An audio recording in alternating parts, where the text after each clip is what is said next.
കുറെ നാൾക്ക് ശേഷം ഇന്നൊരു ഡേ ഇൻ മൈ ലൈഫ് ആണ് കേട്ടോ. ദേ രാവിലെ എഴുന്നേറ്റ് നോക്കുമ്പോഴേക്കും അച്ഛനും മോനും നല്ല ഉറക്കാണ്. ഇന്ന് ഞങ്ങൾ മാത്രമേ വീട്ടിൽ പിന്നെ അവർ ഉറങ്ങട്ടെ എന്ന് വിചാരിച്ച് ഞാൻ നേരെ പല്ലും തേക്കാനും മോൻ കഴുകാനായിട്ട് ബാത്റൂമിലേക്ക് വന്നു. തമ്പുവിന് അങ്ങനെ ഒരു വയസ്സാകാറായി. ഇന്ന് അവന്റെ ഔട്ട്ഡോർ ഫോട്ടോഷൂട്ട് എടുക്കാൻ പോവാണ് കേട്ടോ.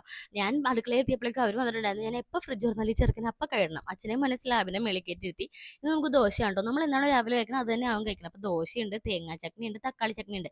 എനിക്ക് തക്കാളി ചട്നി ഭയങ്കര ഇഷ്ടമാട്ടോ. അവനത് ഒറ്റയ്ക്ക് കുപ്പിയൊക്കെ എടുത്ത് വെള്ളം കുടിക്കാൻ പഠിച്ചു. അങ്ങനെ ഞങ്ങൾ ബ്രേക്ക്ഫാസ്റ്റ് ഒക്കെ കഴിച്ചു കേട്ടോ. തമ്പുവിന്റെ ഫോട്ടോ എടുക്കുമ്പോൾ എന്തായാലും ഞങ്ങളുടെ കൂടെ എടുക്കുന്നത്. പിന്നെ തലയിൽ എണ്ണയൊക്കെ തിരിച്ച് നല്ലോണം ഷാമ്പു ചെയ്യാന്ന് വെച്ചു. അവന് സോപ്പ് എടുത്ത് തലയിൽ എണ്ണയൊക്കെ ഇടാട്ടോ. ആള് നല്ലോണം സൂപ്പർ ആയിട്ട് പ്രഗ്നൻസി കഴിഞ്ഞ പിന്നെ എന്റെ ഹെയർ ഭയങ്കര ഡ്രൈ ആണ്. എന്താ അങ്ങനെ ഹെയർ ഒക്കെ ഭയങ്കര ഡ്രൈ ആണ്. അപ്പോൾ തല നനച്ചാൽ നല്ലൊരു കുളി തന്നെ വേണം. അപ്പോൾ ഞാൻ ഇവിടെ ഷാമ്പു ആയിട്ട് എടുത്തേക്കാം. നമ്മൾ പ്ലമ്മിന്റെ കോക്കനട്ട് ആൻഡ് പെപ്റ്റൈഡ് ഷാമ്പു ആട്ടോ. നമ്മുടെ ഹെയറിനെ ഭയങ്കര സോഫ്റ്റ് ആക്കും. വലിയ കോക്കനട്ട് മിൽക്കും പെപ്റ്റൈഡും ഉള്ളതുകൊണ്ട് തന്നെ അടിപൊളിയാണ് കേട്ടോ. സെയിം റേഞ്ചിൽ വരുന്ന ഈ ഒരു ഹെയർ മാസ്ക് കൂടി അപ്ലൈ ചെയ്യേണ്ടത്. അയ്യോ എന്താ അടിപൊളി ഹെയർ മാസ്ക് ആണെന്ന് പറയുന്നത്. നിങ്ങൾക്ക് ഡ്രൈ ഹെയർ ഉള്ളവരാണ് ഡെഫിനറ്റ് ട്രൈ ചെയ്യാൻ. നല്ല സ്മൂത്ത് ആക്കട്ടെ ഹെയർ. മുടി നല്ലോണം തോർത്തിട്ട് ഞാൻ കുറച്ച് സിറം കൂടി അപ്ലൈ ചെയ്യേണ്ടത്. അപ്പോൾ നമ്മുടെ ഹെയർ നല്ല ഷൈനിങ് നല്ല സ്മൂത്ത് ആയിക്കോട്ടെ. എന്ത് രസമാണല്ലേ കാണാൻ, നല്ല ഷൈനിങ്ങില്ലേ. അപ്പോൾ എന്തായാലും ഈ കൂപ്പൺ കോഡ് യൂസ് ചെയ്യുന്നത് 10% ഓഫ് കിട്ടും. ആമസോണിലും ഫ്ലിപ്കാർട്ടിലും അവൈലബിൾ ആണ് കേട്ടോ. അങ്ങനെ ഞങ്ങൾ റെഡിയായി നേരെ പാർക്കിലേക്ക് പോയി. തൊട്ടടുത്തുള്ള പാർക്കിൽ വെച്ചാണ് എടുത്തത്. എന്തായാലും ഫോട്ടോഷൂട്ടിന്റെ വീഡിയോ ഞാൻ സെപ്പറേറ്റ് ആയിട്ട് ഇടുന്നുണ്ട്. അതുകൊണ്ട് ഇതിൽ കൂടുതലൊന്നും കാണിക്കുന്നത്